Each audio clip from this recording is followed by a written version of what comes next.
Hi అండి. ఈరోజు మన వీడియోలో వినాయక చవితిని ఏ రోజు జరుపుకోవాలి, ఏ సమయంలో విగ్రహ ప్రతిష్ఠ చేయాలి, వినాయకుడికి ఏ ఏ పత్రాలతో పూజించాలి, వినాయకుడికి ఏవేవి నైవేద్యాలు పెట్టుకోవాలో ఈరోజు మన వీడియోలో ఫుల్ డీటెయిల్గా తెలుసుకుందామండి. వినాయక చవితి అనేది భాద్రపద మాసంలో శుక్లపక్షంలో అమావాస్య నుండి 5 రోజుల తర్వాత చవితి తిథి రోజు జరుపుకుంటామండి. ప్రతీ నెలలోని చవితి వస్తూ ఉంటుంది. అది సంకటహర చతుర్థి అని అంటారు.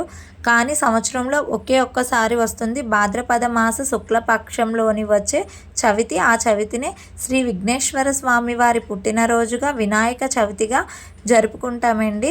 ఈరోజు చవితి చంద్రుడిని చూడకూడదన్న విషయం చాలామందికి తెలిసే ఉంటుంది.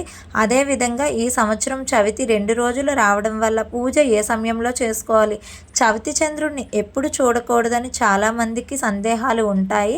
మనం వినాయక చవితిని ఎప్పుడూ కూడా మధ్యాహ్నం వేళకు ఉండేలా జరుపుకుంటాం కాబట్టి మనం సెప్టెంబర్ 7వ తారీఖు శనివారం నాడు వినాయక చవితి జరుపుకోవాలండి. సెప్టెంబర్ 7వ తారీఖు సాయంత్రానికి చవితి ఉండదు కాబట్టి సెప్టెంబర్ 6వ తారీఖు శుక్రవారం అనగా సాయంత్రం చవితి చంద్రుడిని అస్సలు చూడకూడదండి. అంటే శుక్రవారం ఈవినింగ్ చంద్రుడిని చూడకూడదండి. సాటర్డే చూసినా ప్రాబ్లం ఏమీ లేదు.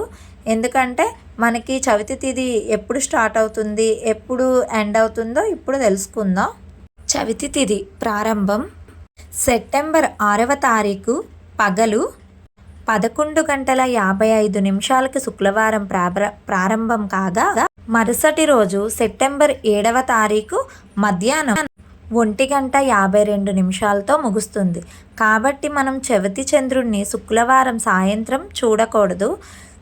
విఘ్నేశ్వర పూజ శనివారం మార్నింగ్ చేసుకోవాలి. ఆ రోజు నక్షత్రం చిత్తా నక్షత్రం పగలు 10:28 ప్రారంభమవుతుంది. తదుపరి స్వాతి నక్షత్రం. మండపాలలో విఘ్నేశ్వరుని పెట్టేటవారు విఘ్నేశ్వరుణ్ణి తెచ్చుకున్నటకు శుభ సమయం. చవితి రోజు ఉదయం 10:30 నుండి 1 గంట సమయంలో విఘ్నేశ్వరుణ్ణి తీసుకురావచ్చు. అదే ఇంటిలో చిన్న దేవుణ్ణి పెట్టుకొని పూజ చేసుకునే వాళ్ళందరికీ ముందు రోజు సాయంత్రం 5 గంటల తర్వాత ఎప్పుడైనా తెచ్చుకోవచ్చు. సాయంకాలం పూజ 6:22 తర్వాత ప్రారంభించండి. ఆ స్వామిని 21 పత్రాలతో పూజ చేస్తే చాలా మంచిది. అవి ఏవీ దొరకకపోయినా గరిక పూసతో పూజ చేసినా ఆయన ఎంతో సంతోషిస్తారు. జై విఘ్నేశ్వర.